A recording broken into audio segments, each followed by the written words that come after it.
Hello friends, हमारी YouTube channel पर आप सभी का स्वागत है। और आज हम जानेंगे भगवान राम और भगवान राम से जुड़ी बातें। तो सबसे पहले तो जो भगवान राम हैं उन्हें मर्यादा पुरुषोत्तम राम कहते हैं। तो ये मर्यादा पुरुषोत्तम राम है क्यों कहते हैं? क्योंकि उनकी जो लाइफ है, उनका जो जीवन है वो देखते हैं किस प्रकार का है। और क्यों उन्हें मतलब जो भगवान राम हैं उन्हें मर्यादा पुरुषोत्तम राम कहते हैं। तो सबसे पहले तो आपसे एक प्रश्न पूछते हैं कि राजा दशरथ की वो कौन सी रानी थी जिसे राजा ने दो वचन दिए थे? तो आई होप आपने गैस कर लिया होगा, वो रानी थी कैकई। तो कैकई को दो वचन दिए। तो ये तो सबसे पहले हमें यहाँ से एक सीख मिलती है। आपको बता दें, जो कैकई हैं उनको दो वचन इसीलिए दिए गए थे कि एक बार जो राजा दशरथ हैं उन्होंने युद्ध में प्राण बचाए थे। तो जो एक रथ का पहिया होता है, ये रथ, तो उसमें उसकी जो धुरी होती है, तो जो धुरी है वो खिंच गई थी। तो वहाँ पर वो अपनी उंगली को डालकर उनका जो रथ है वो मतलब चलाकर लाए थे और अपना मतलब जो प्राण है वो उनके बचाए थे। इसीलिए उन्होंने कहा था कैकई, आज तो तूने मेरे प्राण बचाए, इसलिए मांग दो वरदान, कुछ भी मांग ले। तो उसने कहा था उनकी जो महारानी कैकई है कि महाराज, हमारे दो वरदान हैं, वो आप पर उधार रहे, जब समय आएगा तो हम आपसे मांग लेंगे। तो यहाँ पर जो भगवान राम की जो लीला है, हमें ये शिक्षा मिलती है वहाँ से कि यदि किसी से कमिटमेंट कीजिए तो उसे उसी टाइम या उसी वक्त पूरा कीजिए, क्योंकि समय का कोई भी पता नहीं कब कैसा बदल जाए और आपका जो एग्रीमेंट है वो हो सके या ना हो सके। और जब उसके आप काबिल हो या ना हो, अर्थात हमें जब किसी से प्रॉमिस किया है तो उसको तभी पूरा कीजिए। उसका एग्रीमेंट है, किसी भी समय पर उसी वक्त पूरा कीजिए, उसको फ्यूचर पर मत टालिए। हो सके तो जो हमारे लिए बड़ा ही फिर मतलब प्रॉब्लम्स करेगा बाद में। इसके अलावा जो नेक्स्ट है कि जब जो कैकई जो उनकी जो माता थी, इसके अलावा जो राजा दशरथ हैं, उनकी तीन बीवियां थीं। उनकी एक पत्नी का नाम था सुमित्रा, जो लक्ष्मण की माता थी। एक पत्नी का नाम था कौशल्या, जो भगवान राम की मैया थी। और एक थी कैकई, जिनके दो पुत्र थे, भरत और शत्रुघ्न। तो इनके इस टाइप से दो तो तीन रानियां थीं। आपको एक वीडियो में भी बताया था पहले, इससे पहले। तो उनने जो राजा दशरथ हैं और कैकई है, तो उन्होंने उनसे जो दो वरदान में क्या मांगे थे कि आप, पहला वरदान ये है कि आप हमें ये वरदान दीजिए कि जो राम हैं उनको 14 वर्ष का वनवास मिले। और दूसरा वरदान ये दीजिए कि हमारे बेटे को क्या मिले, जो बेटे भरत हैं उनको इस अयोध्या का राज सिंहासन मिले। तो जैसे ये बात कहा और भगवान राम मतलब राम को बुलाया गया, जो उनके पुत्र थे, कि बेटे ऐसी ऐसी बात है, वो हम आपसे कैसे कहें। और सब जो राजा दशरथ हैं वो मतलब आंगन में पड़े थे या लेटे थे कि मतलब बेहोश के, अब हम कैसे अपने पुत्र के बिना जी पाएंगे। तो इस समय पर भगवान राम आए और उन्हें सुना कि मतलब हो क्या रहा या क्या हो गया। तो उन्होंने कहा कि मतलब ये बात है कि आपको 14 वर्ष के लिए वनवास है, और जो आपके भैया हैं भरत, उनको और ये अयोध्या की राजगद्दी दी जाए। तो उनका जो रिस्पॉन्स, यानी कि जो श्री राम है, उनका जो रिस्पॉन्स है वो ये था कि वो था बस इतनी सी बात। देखिए, इसीलिए वो मर्यादा पुरुषोत्तम राम कहलाते हैं कि इतनी बड़ी विपत्ति कि यदि आज आप किसी से कह दो, कोई बाइक लिए है, कि आप बाइक को यहीं रख दीजिए और मतलब पैदल चले जाइए 1 किलोमीटर, तो मतलब वह कितना क्रोधित हो जाएगा, कितना मतलब गुस्सा करने लगेगा।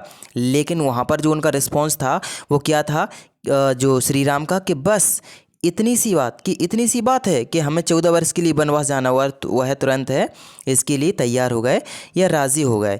इसके अलावा जो राजा दशरथ हैं उन्होंने उनसे कहा था कि बेटे, आप तो मतलब हमारा जो, दैट मीन्स कि मेरा जो वचन है वो तो मुझे पूरा करना ही है। इसके लिए आप ऐसा करो कि आप मुझे बंदी बना लो और स्वयं राजा बन जाओ। तो कहने वाले कहते रहेंगे, कम से कम तुम्हें तो क्या नहीं होगा, तुम्हें तो 14 वर्ष के लिए वनवास नहीं जाना पड़ेगा, और आप राजा भी बन जाएंगे और हमारा भी वचन पूरा हो जाएगा। आप तो हमें बंदी बना लो और स्वयं राजा बन जाओ। तो जो श्री राम है वो उसके लिए या इसके लिए बिल्कुल भी तैयार नहीं हुए, जबकि और कोई होता या चाहता तो ऐसा कर सकता था। इसके अलावा जो भगवान राम की जो कथा है वो वाल्मीकि द्वारा रचित रामायण में है, यानी कि रामायण में उनकी पूरा जीवन का जो चरित्र है। इसके अलावा जो रामायण है उसमें शुरू में यानी कि पहले 12,000 श्लोक थे, जो बहुत बड़ा महाकाव्य भी है एक। और आज जो या प्रेजेंट की जो रामायण है उसको तुलसीदास जी ने रची है, जिसका नाम रामचरित मानस, जिसे हम रामचरित मानस भी कहते हैं। और उसके जो दोहे हैं या श्लोक हैं वो हिंदी में हो गए हैं, और दोहे या श्लोक हैं वो कितने हो गए, वो हो गए हैं 12,000 से 24,000, अर्थात दुगने हो गए हैं। और जो रामायण है उसमें कांड है, कांड जैसे हमारी बुक्स में लेसन होते हैं, भाग या चैप्टर कहते हैं, तो इसमें कांड है। और टोटल जो कांड है वो केवल 7 हैं, जिसमें जो सबसे बड़ा कांड है वो है युद्ध कांड, जहाँ पर जो राम का रावण से युद्ध हुआ था, तो युद्ध कांड सबसे बड़ा कांड कहलाता है। इसके अलावा इसमें एक महत्वपूर्ण कांड भी है जिसे हम सुंदर कांड कहते हैं। आपने सुना भी होगा कि जिससे मतलब घरों में सुंदरकांड का पाठ पढ़ाया जाता है, करवाया जाता है। तो सुंदरकांड है वो एक महत्वपूर्ण कांड में से एक है या सबसे महत्वपूर्ण कांड है। और जी हमारी जो रामायण है वो केवल धार्मिक पुस्तक नहीं है जिसे हम केवल धार्मिक पुस्तक मानते हैं। उसमें तो जो राम की लीला है उसका इसमें तो भगवान राम ने अपनी लीलाएं दिखाई हैं, अर्थात लीलाएं की। और हमारे जो लोग हैं या हम सभी को लीलाओं के माध्यम से ऐसी शिक्षा या सीख दी है या यह बताने का प्रयास किया है कि जीवन में क्या क्या हो सकता है, जबकि वो चाहते तो अपनी पल भर में जो प्रॉब्लम्स थी, उनकी समस्या थी, एक पल में यानी कि जस्ट अ मोमेंट, एक पल में जिसे ठीक किया जा सकता था, सॉल्व किया जा सकता। लेकिन वहाँ पर वो कौन थे, एक साधारण मनुष्य के भेष में उन्होंने अपना जीवन यापन किया। और एक मनुष्य या साधारण मनुष्य के जो भेष या ये कहें उनके रूप में ही उन्होंने अपनी समस्याओं का समाधान किया या उनसे सामना किया। इसके अलावा जो इनका एक फैक्ट है कि जब लक्ष्मण रेखा यानी कि जब सीता मैया को वो एक स्वर्ण मृग यानी कि सोने की मृग चाहिए थी, तो उनको उसे लाने के लिए जो राम को भेजा था, तो राम वहाँ पर गए तो लौट कर नहीं आए, तो उनकी आवाज़ आने लगी। तो लक्ष्मण ऐसी आवाज़ आने लगी, तो सीता मैया ने कहा कि लक्ष्मण तुम जाओ, आपके भैया हैं, मेरे स्वामी है, वो किसी वजह से खतरे में हैं, आप उनको ज़रा देख कर तो आओ। तो लक्ष्मण जाते हैं, तो उनको पता था कि कोई हमारी जो भाभी माँ उन पे कोई संकट ना आए, तो इसीलिए वो एक लाइन खींच गए जिसे हम क्या कहते हैं, लक्ष्मण रेखा। और अपनी मैया से या अपनी भाभी से कहा भी था कि हे मैया, हे सीते या हे सीता मैया या हे भाभी माँ, आप क्या करना कि कुछ भी हो जाए, आपको ये मेरे द्वारा खींची गई लाइन जिसे लक्ष्मण रेखा कहते हैं वो किसी भी कीमत पर पार नहीं करना। तो यहाँ पर भगवान राम अपनी लीलाओं से ये सिखाना चाहते हैं हमें कि साधु के भेष में हर कोई सन्यासी नहीं होता, यानी कि जो साधु है, हम जैसे साधु सबसे पवित्र इंसानों में से एक मानते हैं, लेकिन यहाँ पर हमें ये सीख मिलती है कि साधु के भेष में हर कोई आज सन्यासी नहीं बैठा है या सन्यासी नहीं मिलेगा। अर्थात हम जिस पर विश्वास करते हैं तो ये ज़रूरी नहीं कि वो जैसा दिखता है उसी भेष का होगा।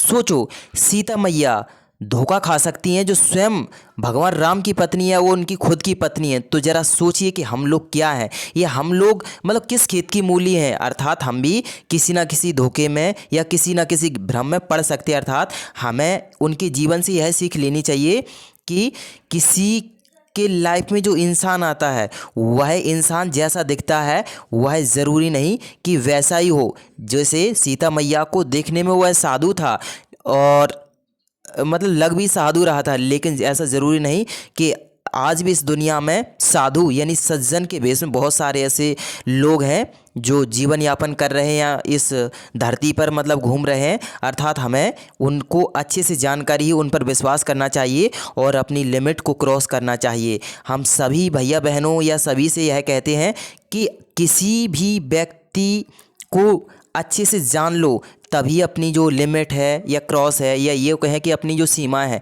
वो पार करो। अर्थात वो जिस प्रकार लक्ष्मण जो रेखा जो सीता मैया ना मानी थी और उनकी जो लक्ष्मण रेखा पार की गई थी, तो आप देखते हैं उसके लिए कितना बड़ा युद्ध हुआ और कितनी विपत्तियां सही, और अंत तक जो सीता मैया अंत तक अपना जो सुखी जीवन यापन है वो ना कर सकें। इसके अलावा ये हमारी जो धार्मिक ग्रंथ है या धार्मिक किताबें हैं, या यहाँ पर प्लीज़ आप लोग ऐसा ना समझें कि ये मतलब किसी धर्म से जुड़ी है। हम तो आपको केवल पॉजिटिव फैक्ट हैं इसके, जो आप सभी को हमारे इस ख्याल से जानना चाहिए। देखिए हमारी जो मतलब ये एजुकेशन सिस्टम है वो ऐसा है कि पहले तो मुग़लों ने, जो मुग़ल आए हमारे देश में, और मुग़लों ने क्या किया, हमारे लोगों को तलवार से मारा या तलवार से काटा।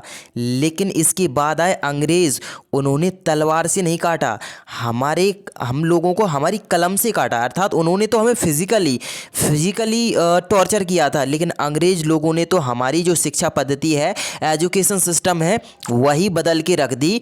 और कलम की ताकत तलवार की ताकत से बड़ी होती है या महान होती है। इसीलिए हमारी जो शिक्षा पद्धति है ऐसी रट्टाफिकेशन हो चुकी है, जिसमें हम या कोई हिंदू है वो ये कुरान को नहीं पढ़ना चाहता है, या कोई मुस्लिम है वो एक गीता या रामायण महाभारत को नहीं पढ़ना चाहता, क्योंकि हम लोगों को हिंदू और मुस्लिमों में, इस सिख ईसाई में बांट के रख दिया है, जिससे हम इसी में उलझे रहें जाति धर्म में, और एक दूसरे की जो बुक्स हैं, किताबें हैं, उनका जो ज्ञान है उसको ना अपना सकें या ना सीख सकें। अर्थात हमें सभी बुक्स से जो कुछ भी नॉलेजेबल चीज़ है वो लेनी चाहिए। तो ऐसे हमारा जो शिक्षा पद्धति है, एजुकेशन सिस्टम है, वो वीक की है, यानी कि कमज़ोर की गई है अंग्रेज़ों के द्वारा, क्योंकि हमारी जो एजुकेशन पॉलिसी है उन्होंने इस कदर से बर्बाद किया है कि हम केवल उसको रट लेते हैं या ऐसा मान लेते हैं कि अरे कोई हिंदू है तो वो नहीं चाहता कि क्या करना मुझे कुरान पढ़ना, या कोई मुस्लिम है तो वो नहीं चाहता कि गीता और रामायण हम क्यों पढ़ें, हम तो मुसलमान हैं या मुस्लिम हैं। तो ऐसा नहीं, हम सब कौन है, सब लोग समान है, यानी कि इंसान है। इसके अलावा एक और इनका जो फैक्ट है वो है कि जब लंका में जाने के लिए सीता मैया को जो हरण हुआ, या इससे पहले एक और बात है कि जो मधुरवाणी क्या होती है, ये भी जाने आप श्री राम से कि मधुरवाणी कि कैसी जब सीता स्वयंवर में, यानी कि जब श्री राम भगवान ने धनुष यज्ञ यानी धनुष यज्ञ में जो धनुष तोड़ा था, तो वहाँ पर जो परशुराम जी हैं वो आ गए और लक्ष्मण पर क्रोध होने लगे और कहने लगे पूरी सभा में कि कौन है वो, कौन है दुष्ट जिसने शिव जी के धनुष को तोड़ा है। तो क्या कहते हैं वो कि होए को एक दास तुम्हारा, यानी वह कौन हो सकता है प्रभु, तुम्हारा ही कोई दास, तुम्हारी कोई शिष्य हो सकता है, तुम्हारा ही कोई शिष्य हो सकता है जो मतलब इस धनुष को तोड़ सकता है, और कौन हो सकता है तुम्हारे अलावा जो योद्धा है। तो अर्थात यहाँ पर देखिए खुद मतलब धनुष तोड़ा, लेकिन उनकी जो विनम्रता, उनकी जो मधुर वाणी है, वो लक्ष्मण और परशुराम के विवाद को इस कदर या इस तरह से शांत कर देती है कि परशुराम भी संतुष्ट हो जाते हैं और प्रसन्न हो जाते हैं और वहाँ से चले जाते हैं, और उनका जो मतलब विवाह है वो संपूर्ण होता है या पूरा होता है। तो यहाँ पर हमें ये भी शिक्षा मिलती है इनसे कि मधुरवाणी कैसे अपनाना चाहिए, कि किसी के क्रोध को भी ठंडा किया जा सकता है मधुरवाणी, और मधुरवाणी बोलने से कोई गरीब या कम थोड़ी ना होती है कि दर्द होता है, मधुरवाणी तो सभी को बोलना चाहिए। इसके अलावा नेक्स्ट जो एक फैक्ट है इनका कि लंका कांड मतलब जो पुल निर्माण के, कैसे जब पुल का निर्माण हो रहा था तो वहाँ पर सभी लोग जैसे मतलब बानर और इसके अलावा बहुत सारे मतलब जो उनकी जो सेना थी वो पुल का निर्माण कर रहे थे। तो पुल के निर्माण में क्या हो रहा था कि सब लोग जितनी उनकी क्षमता है वो अपनी अपनी क्षमता से क्या कर रहे थे, अपनी अपनी क्षमता से जो मतलब जो पत्थर हैं वो उठा के ले जा रहे थे। तो सब लोग अपने अपने मतलब जो क्षमता के अनुसार जो पत्थर हैं वो ले जा रहे थे। तो वहाँ पर जो गिलहरी है, एक छोटी सी गिलहरी, आई होप सब लोग जानते हैं गिलहरी, यहाँ पर भी देखो एक छोटी सी मतलब यहाँ पर दिख रही है। तो जो गिलहरी है वो क्या है कि एक अपना छोटा सा जो कंकड़ है वो ले जा रही थी वहाँ पर। तो जो और बंदर यानी बानर सेना है वो उन पर हंसने लगे कि छोटी सी गिलहरी है, ये क्या करेगी, इस छोटे से पत्थर से या एक मतलब मतलब एक कण से क्या हो जाएगा। तो वहाँ पर जो राम भगवान हैं उन्होंने सभी सेना जो वानर सेना है या बंदर हैं उनकी क्लास ली, यानी कि उनको बुलाया और कहा देखिए कि कोई भी किसी का काम कम या ज़्यादा नहीं होता, मायने ये नहीं रखता कि तुमने कितना किया है, मायने ये रखता है कि तुम कितना कर सकते थे। यहाँ पर जो गिलहरी है उसकी जो क्षमता है या उसकी जो हैसियत है वो छोटी है या थोड़ा काम करने की है, छोटी है या यूँ कहें कि थोड़ा काम करने की है, थोड़ा। लेकिन जो बानर है उसकी अलग क्षमता है। तो ये अलग अलग मैटर ये नहीं करता कि मतलब आप इतना क्यों ले जा रहे हो। तो वहाँ पर उन्होंने कहा भी था कि देखिए बड़े बड़े जो पत्थर होते हैं, बड़े बड़े पत्थर तो रख देंगे, लेकिन उनको मजबूती देने के लिए या पुल का निर्माण करने के लिए कुछ छोटे छोटे पत्थर, जो छोटे छोटे पत्थर होते हैं उसकी भी महत्वपूर्ण भूमिका होती है, क्योंकि वह बड़े बड़े पत्थरों के जो बड़े बड़े पत्थर होते हैं उसके बीच में इस प्रकार फंस जाते हैं जिससे एक मजबूत, जैसे हम साइंस में समझते हैं बंद कहते हैं, बंद, तो एक अच्छी बंद बना लेते हैं इससे, जो पुल हो या कोई भी चीज़ हो। तो ये मायने जैसे मतलब एक कहावत है कि मतलब जो जहाँ पर मतलब जो सुई है, सुई का काम केवल सुई ही कर सकती है, लेकिन जो बड़ी मतलब बंदूक है या तोप है वो अपनी जगह पर है, सुई अपनी जगह पर है और बंदूक अपनी जगह पर। तो किसी को भी अपनी लाइफ में कम मत आंकी और किसी का भी योगदान कम या ज़्यादा नहीं होता, मायने ये रखता कि उसने अपनी क्षमता के अनुसार किया है कि नहीं किया है। तो ऐसा ही है कि वहाँ पर मतलब जो मंकी हैं या बंदर हैं उनको समझाया। इसके अलावा जो नेक्स्ट उनका फैक्ट है वो ये है कि आपको भी पता है कि जो किष्किंधा कांड, जहाँ पर जो बाली और सुग्रीव भाई थे, तो इसमें जो बाली है वो बड़ा भाई थे, यानी बड़ा भाई थे, और जो सुग्रीव है वो छोटे भाई थे। तो यहाँ पर वहाँ पर जो मतलब वहाँ पर क्या करते हैं कि जो उनको एक अच्छा मित्र मिल जाता है ये सुग्रीव, और वो उनको मार देते हैं, यानी कि बाली जो बड़े भैया हैं उनको मार देते हैं। तो हम सब लोग सुनते हैं कि ये बाली वही है जिसको ये वरदान प्राप्त था कि जो कोई भी उसके सामने आए तो उनकी आधी शक्ति है वो अपने में खींच लेता था। तो यहाँ पर जो बाली है वो मतलब राम मतलब मरने लगते हैं तो श्री राम से कहते हैं, क्या कहते हैं कि मैं बैरी सुग्रीव प्यारा, हे प्रभु मैं बैरी और सुग्रीव प्यारा हो गया, जबकि दोनों क्या हैं, भाई हैं। तो एक बैरी यानी एक दुश्मन और एक प्यारा कैसे हो सकता है। अवधु कमलनाथ मोहे मारा, हे प्रभु हे श्री राम हे नाथ तुमने मुझे क्यों मारा, जबकि हम तो भाई थे, तुम्हें इसमें इंटरफियर करने की क्या ज़रूरत थी। और मतलब दुश्मन हुए तो हम दोनों के होते आप, या दोस्त होते तो दोनों के होते। लेकिन क्या कह रहे हैं कि मैं बैरी सुग्रीव प्यारा, कि मैं बैरी और सुग्रीव प्यारा हो गया, और अवधु कमलनाथ मोहे मारा, हे नाथ तुमने मुझे क्यों मारा। तो यहाँ पर जो श्री राम है, देखिए क्या इसका मतलब लॉजिक है या मतलब क्या तर्क देते हैं। जबकि हम सभी को ऐसा लगता है कि जो बाली है उसको नहीं मारना चाहिए थे। तो यहाँ पर उन्होंने एक बात सीखनी चाहिए कि सत्य, हमेशा सत्य का साथ दिया, यानी कि किसका साथ दिया, सत्य का। सत्य का कैसे, वो चाहते तो बाली का साथ दे सकते थे, और बाली वही बाली है जिसने 7 समुंदर पार अपनी कांख में चपेटे हुए रावण को मतलब ले गया था। तो रावण से तो युद्ध करने जा ही रहे थे, तो रावण से जो जीतना वो तो वैसे ही मुमकिन मतलब कम था या संभावना कम थी उनकी, लेकिन उन्होंने फिर भी जो बाली को मारा, जबकि बाली को ना मारते और बाली से मित्रता कर लेते, यानी कि असत्य का साथ दे देते, तो वहाँ पर क्या होता कि बाली जो रावण है उसको पल भर में मतलब मार देता या मतलब उसको वैसे ही हरा देता। तो क्यों उनको इतना झंझट पाड़ना। लेकिन फिर भी यहाँ पर श्री राम ने किसका साथ दिया, सत्य का। और सत्य किस प्रकार की सत्य, तो उन्होंने कहा था कि मैं बैरी सुग्रीव प्यारा, अवधु कमलनाथ मोहि मारा। तो राम ने कहा था कि क्यों आपको मारा, सुनिए आप, कि अनुज बधु भृगुनि सुत नारी, यानी अनुज बधु यानी कि छोटे भाई की पत्नी, भृगुनि यानी कि बहन, भृगुनि यानी कि बहन, सुत नारी यानी कि पुत्र की बधू, यानी कि पुत्र वधू यानी पुत्र की पत्नी, सुन सठ कन्या समे सारी, हे सुन सठ, हे सठ सुन, यानी कि हे दुष्ट सुन, कन्या सम ये सारी, ये सभी कन्याओं के समान होती हैं। कौन कौन कन्या के समान होता है? छोटे भाई की पत्नी, यानी कि जो अनुज नारी है या अनुज वधु है तो छोटे भाई की पत्नी। और कौन? भ्रागनी। भ्रागनी तो जो मानी बहन है वो तो स्वयं बहन है ही। इसके अलावा सुत नारी, पुत्र की पत्नी। सुन सठ कन्या सम ये सारी, ये सब कन्या है, ये कन्या के समान है। इन्हें कुदृष्टि ब्लोक ही जो ही, यानी जिसने भी इनको कुदृष्टि डाली, इन पर गलत नियत या गलत नज़र डाली, ताही बधे कछु पाप ना होई। और जिसको मारने का या ऐसे लोगों को मारने का कोई पाप नहीं है। कैसे लोगों को मारने का? ऐसे लोगों को मारने का कोई पाप नहीं है जो क्या करते हैं? ऐसे लोगों पर या ऐसी माँ बहनों पर कुदृष्टि डालते हैं, गलत नियत या गलत नज़र डालते हैं। ताही बधे कछु पाप ना हुई, और ऐसे लोगों का वध करने में कोई पाप नहीं है, कोई बुराई नहीं है। तो देखिए उनका जो लॉजिक है वो क्या था कि यदि किसी ने गलत किया है और वो गलत है तो गलत का साथ ना देकर उन्होंने सही का साथ दिया। इसीलिए कहते हैं कि असत्य पर सत्य की जीत, कि इन्होंने हमेशा सत्य का साथ दिया। ये चाहते तो जो बाली है उसको अपना फ्रेंड बनाकर, मित्र बनाकर तुरंत मतलब जो रावण है उससे मतलब जीत सकते थे, लेकिन उन्होंने ऐसा बिल्कुल भी नहीं किया। तो देखिए ये उनकी महानता है, इसीलिए उनको पुरुषोत्तम राम कहते हैं। ऐसे ही उनको पुरुषोत्तम राम यानी मर्यादित पुरुषोत्तम राम नहीं कहा जाता।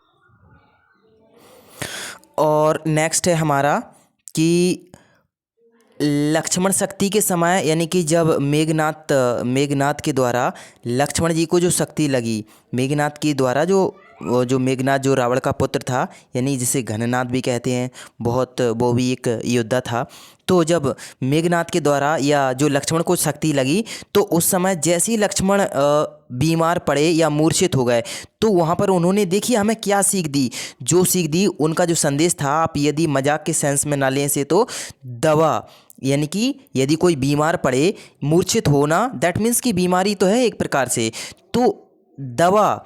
और इसके अलावा कैसे उन्होंने जो डॉक्टर इनका और एम्बुलेंस इनका हमें मतलब जो नोटिस किया है कि हमें क्या करना चाहिए यदि कोई व्यक्ति बीमार पड़ा है यानी मूर्छित हुआ है, उसे शक्ति लगी है, तो उन्होंने तुरंत ही क्या किया? बूटी लाने के लिए सबसे पहले तो वैद्य को बुलाया। वैद्य दैट मीन्स कि क्या?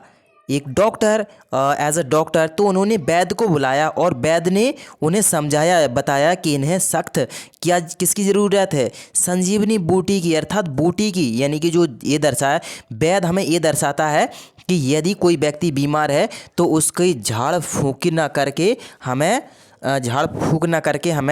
उसी डॉक्टर से दिखाना चाहिए, यानी मेडिकल साइंस से जो तरक्की कर रहा है उन्हें दिखाना चाहिए। तो हमें जो वैद्य है वो क्या सिखाता है कि हमें डॉक्टर से तुरंत परामर्श लेना चाहिए, और हमें झाड़ फूक या ये कहें कि मतलब जो तांत्रिक वगैरह इनके चक्कर में ना फंसना चाहिए। इसके अलावा बूटी, यानी कि बूटी दैट मीन्स कि दवाएं, हमें जो दवाएं हैं उन पर विश्वास करना चाहिए, इलाज पर विश्वास करना चाहिए यदि बीमार है। इसके अलावा और उन्होंने लाने के लिए किसे भेजा? हनुमंत को, यानी कि हनुमान को। ये दर्शाता है कि यदि कोई ज़्यादा सीरियस है, गंभीर है, अत्यधिक बीमार है तो हमें कैसे, यानी कि तुरंत एम्बुलेंस बुलाना चाहिए। तो हमें ये क्या दर्शाते हैं? जो ये क्या चीज़ है कि मतलब जो वैद्य है वो ये दर्शाता है कि हमें तुरंत डॉक्टर को बुलाना चाहिए। या इसके अलावा जो हनुमान है वो ये दर्शाते हैं, या हनुमान को देखकर ये दर्शाते हैं श्री राम कि हमें तुरंत एम्बुलेंस, यानी कि जो आपातकालीन वाहन होता है एम्बुलेंस को बुलाना चाहिए। इसके अलावा हमें ये दर्शाता है कि कैसे हम, जस्ट अ सेकंड प्लीज़, तो हमें ये दर्शाता है कि बिना देरी किए हमें क्या नहीं करना चाहिए? बिना देरी करे तांत्रिकों के चक्कर में नहीं पड़ना चाहिए, और हमें तुरंत ही जो बीमार है या मरीज़ है उसे क्या करना चाहिए? तुरंत हॉस्पिटल ले जाना चाहिए या डॉक्टर्स को दिखाना चाहिए, या कुल मिला के उसका जो ट्रीटमेंट है, इलाज है, वो समय पर करवाना चाहिए। इसके अलावा जो हमारे जो धार्मिक ग्रंथ हैं, जिसे हम केवल धार्मिक ग्रंथ अकेला समझते हैं, वो ग्रंथ ना होकर हमें बहुत सारी शिक्षाएं देते हैं। यहाँ तक कि जो रामायण महाभारत और हमारे देश की जो संस्कृति से जुड़ी हुई प्राचीन ग्रंथ हैं, उनको दुनिया की टॉप यूनिवर्सिटीज़ जैसे हार्वर्ड ऑक्सफोर्ड इन यूनिवर्सिटियों में इनका अध्ययन स्टडी की जा रही है और इनको पढ़ाया जा रहा है कि कैसे, और इनका मतलब जो भगवान राम है उनका क्या संदेश था, वो क्या देना चाहते थे। और आज भी हम सब लोग हैं हिंदू मुस्लिम जाति धर्म के नाम पर लड़ते झगड़ते रहते हैं और एक नफ़रत भरा माहौल मतलब क्रिएट करते रहते हैं। नेक्स्ट इनका एक जो फैक्ट है वो है कि जब लक्ष्मण ने जब भगवान राम ने अपने छोटे भ्राता लक्ष्मण को भेजा, जब मतलब इनकी जो रावण की मृत्यु हो गई, यानी लंकेश्वर जब मर जाता है या उसकी मतलब मरणासन अवस्था में होता है, तो वो है जो बड़े भैया राम है अपने अनुज को, अपने छोटे भ्राता श्री लक्ष्मण को भेजते हैं, जाओ रावण एक महाज्ञानी था, उससे आप कुछ ज्ञान प्राप्त करके आओ या उससे कुछ सीख कर आइए। तो जो लक्ष्मण हैं वो जाते हैं और उनके जो शीश है या मतलब सिर के साइड खड़े हो जाते हैं। तो मतलब और कहते हैं उससे कि हे रावण, यानी रावण तुम मुझे कुछ ज्ञान दे दो, शिक्षा दे दो। तो वह कहता है कि मतलब कहता क्या, बोलता ही नहीं, इनसे कुछ भी नहीं बोलता। और खड़े खड़े आते हैं तो वो जो लक्ष्मण जी हैं वो भैया राम को बताते हैं कि भैया राम, जो रावण है वो तो कुछ बोल ही नहीं रहा है और आप कह रहे हैं कि मतलब आप कह रहे हैं कि मतलब उससे ज्ञान लेते आओ। तो राम ने पूछा था कि बताइए भैया आप मतलब कहाँ थे। तो उन्होंने कहा हम सिर के ऊपर खड़े थे। उन्होंने कि यही तो जो स्वयं मतलब ज्ञाता है या स्वयं मतलब ईस्ट है या भगवान है, स्वयं मतलब जो ज्ञान प्राप्त करने के उद्देश्य से रावण के पास जाते हैं, उसके पैरों को पकड़कर उसे कहते हैं कि हे तीनों लोग, चारों वेद 18 शास्त्र और ना जाने किस किस प्रकार की विद्या अर्जित करने वाले लंकेश्वर, हे रावण, हे दशानन, आप मुझे कुछ ज्ञान देना चाहें तो दे सकते हो। आपका शिष्य या आपका जो मतलब एक विद्या को अर्जित करने वाला विद्यार्थी आपके मतलब जो पैर होते हैं, कदम होते हैं, उनके मतलब कदमों को मतलब पकड़े हुए है। तो वहाँ पर जो रावण है वो उनसे एक बात कहता है कि रावण बोल जाता है और कहता है कि हे राम, मैं तुमसे हर चीज़ में बड़ा हूँ। किस किस में? जैसे उम्र तो उम्र में बड़ा हूँ, कुल तो कुल में बड़ा हूँ, विद्या भी आप जानते हैं कि मैंने कितना विद्या अर्जित की है, मैं बल में भी आपसे श्रेष्ठ हूँ। देखिए किस किस से श्रेष्ठ है। रावण है वो राम से कहता है कि हे राम, मैं तुमसे हर चीज़ में बड़ा हूँ, उम्र में भी बड़ा हूँ। दूसरा कुल, यानी कि आपका कुल और हमारा कुल है तो मैं तुम्हारे कुल से बड़ा हूँ, यानी मेरा कुल तुम्हारे कुल से बड़ा है। विद्या में मैं कितना विद्वान कहलाता हूँ, महापंडित कहलाता हूँ। और मेरा बल तो आप जानते ही हैं, मेरा बल कितना मतलब है, ये पूरा जग जाहिर है, दुनिया जानता। लेकिन फिर भी मैं हारा और तुम जीते।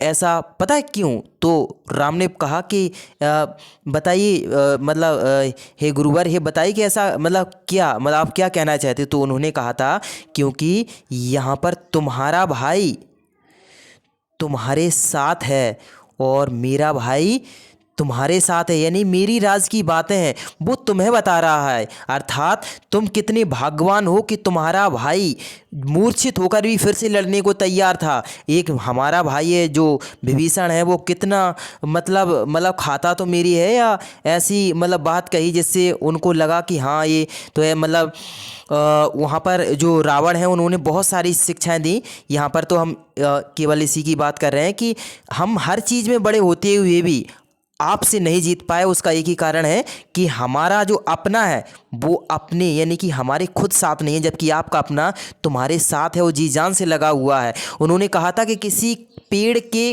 कटने का किस्सा ना होता। एक ट्रक से भरकर लकड़ियाँ मतलब जा रही थी कहीं पर, ट्रक से भरकर लकड़ियाँ जा रही थी कहीं भरकर।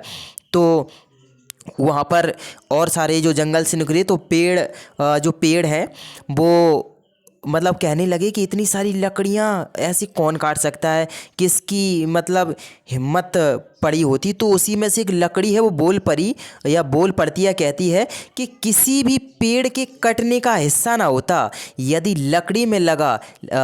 कुल्हाड़ी में लगा लकड़ी का हिस्सा ना होता, यानी कि जो कुल्हाड़ी है वो भी कुछ नहीं कर सकती बगैर उसके बेंत, यानी जो डंडा जैसा होता है पकड़ने का। अर्थात हमें यह शिक्षा मिलती है भगवान श्री राम से कि अपनों का साथ कभी नहीं छोड़ना चाहिए और अपने अपने होते हैं, अर्थात उन्हें हमेशा अपने साथ रहना चाहिए और उनको ऐसा कभी भी अपनों को एक मौका ऐसा कभी नहीं दो कि वो पराये के पास पहुंच जाए, और दूसरों को यानी दुश्मनों को 1000 मौके दो कि वो अपने हो जाएं। यहाँ पर हमें इनसे एक पॉइंट मिलती है, और इसीलिए कहा जाता है कि विद्या विनयम ददाति, कि ऐसी विद्या नहीं मिल जाती है, उसके लिए विनम्र होना पड़ता है। जिस प्रकार जो राम है वो कैसे अपना एटीट्यूड या अपना जो अकड़पन लक्ष्मण की तरह छोड़कर, जो रावण खुद उनका जो दुश्मन था, रिपु था, उसके पास या उनके पैरों में पड़कर उनसे बहुत अच्छी अच्छी जो शिक्षा है वो प्राप्त कर लाते हैं। इसके अलावा जो लास्ट है वो है अग्नि परीक्षा, कि सीता मैया ने कैसे अग्नि परीक्षा दी कि सब कुछ ठीक हो गया। 83 दिन बाद भी जो सीता मैया है वो उस रावण के चंगुल से या रावण से छूट आती हैं, या युद्ध है वो श्री राम के द्वारा जीता जाता है।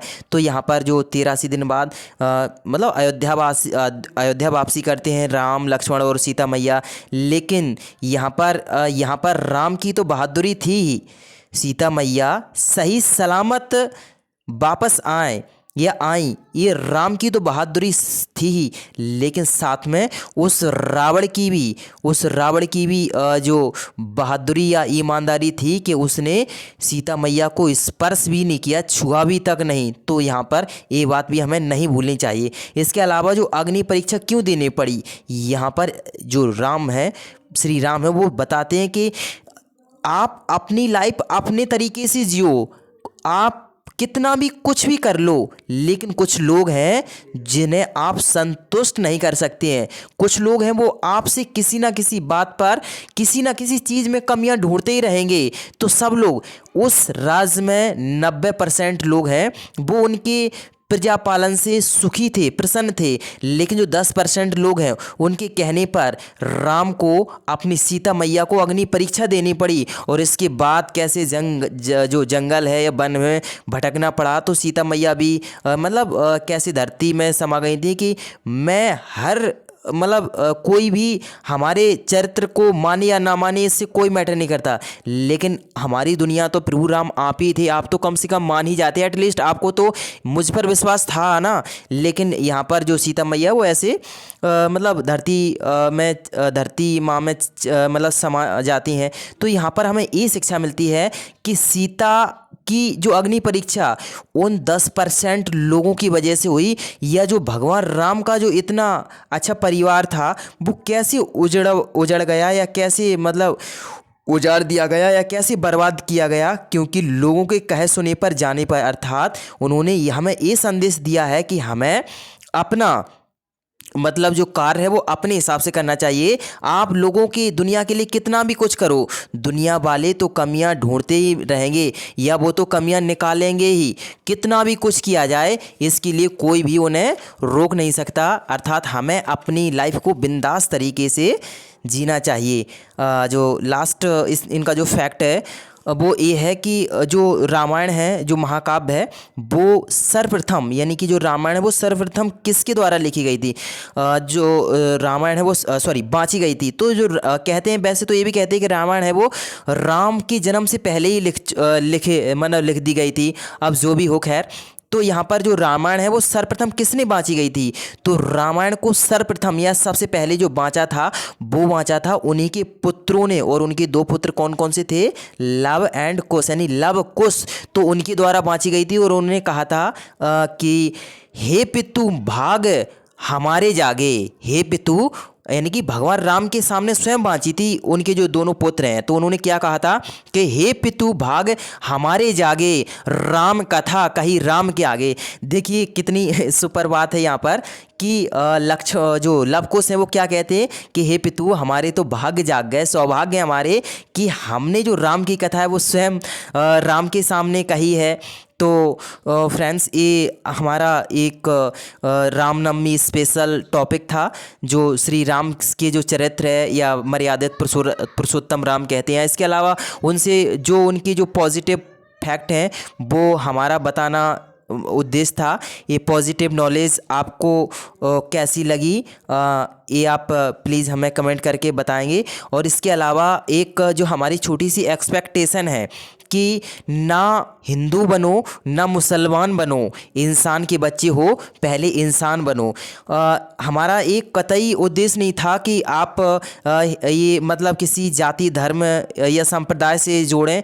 हमने तो केवल एक आपको जानकारी दी है या उनकी जो हम एक पॉजिटिव थिंकिंग है या पॉजिटिव नॉलेज है वो इनसे मतलब ले सकें। नहीं बुराइयों की बात करें तो हर चीज़ में बुराइयां हैं, यहाँ पर तो हम केवल पॉजिटिव बात कर रहे हैं। और हमारी आप सभी से जो ये भारतवासी हैं एक ही एक्सपेक्टेशन है, उम्मीद है कि कहते हैं ना कि हिंदू मुस्लिम सिख ईसाई आपस में हैं सब भाई भाई। और हमारा भारतीय संविधान की जो प्रस्तावना है वो भी यही कहती है कि बी आर इंडियन पीपल, कि हम भारत के लोग। यह हमारे भारत का संविधान या उसकी प्रस्तावना जो डॉक्टर बी आर अम्बेडकर द्वारा लिखी गई है वो ये बिल्कुल नहीं कहती कि हम हिंदू धर्म के लोग, हम मुस्लिम धर्म के लोग, हम सिख धर्म के लोग, हम ईसाई या पारसी या यहूदी बुद्धिज़्म जैनिज़्म ये धर्म के लोग। तो जो प्रस्तावना वो भी हमें क्या सिखाती है कि हम भारत के लोग, भारत को ऐसी जो प्रस्तावना अर्थात हम सब हैं वो एक हैं। और दोस्तों आपको हमारा जो वीडियो है वो कैसा लगा, और यदि अच्छा लगा तो प्लीज़ लाइक करें और हमारे अपने दोस्तों को भी शेयर करें और हमारे चैनल को सब्सक्राइब करें और कमेंट्स करके बताएं कि हमारा जो वीडियो है आपको कैसा लगा। और अगली क्लास में हम फिर मिलेंगे। Thanks for watching.